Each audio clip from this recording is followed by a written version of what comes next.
trying to sit here and compare Karmelo Anthony to Chud the Builder. Why are we doing that? Why?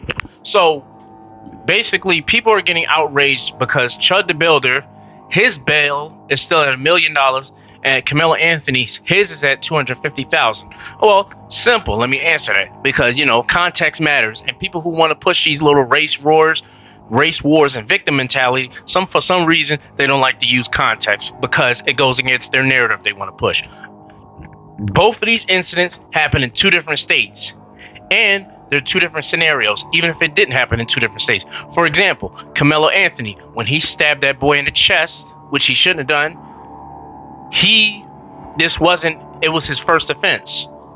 He was not out on bond like Chud the Builder was, and Karmelo Anthony didn't do it in front of a courthouse.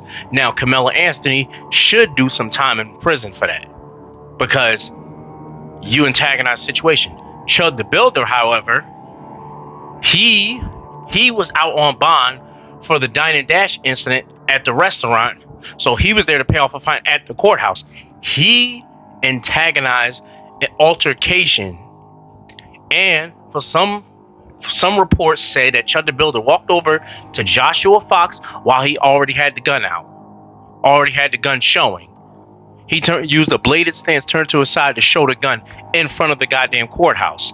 So one happened on a track and field, football field, on school grounds. Another incident happened in front of the courthouse.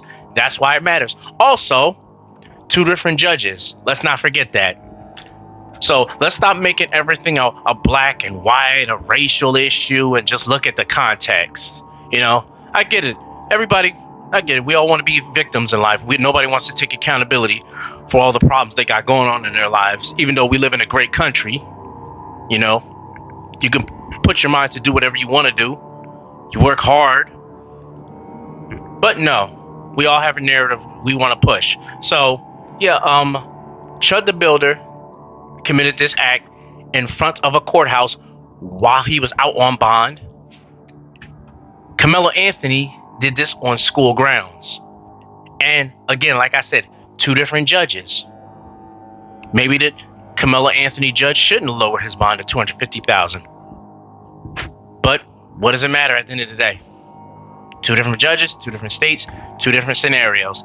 Anybody got a problem with what I said? You can debate me on my Instagram, TikTok, YouTube. These are all my platforms. Pull up.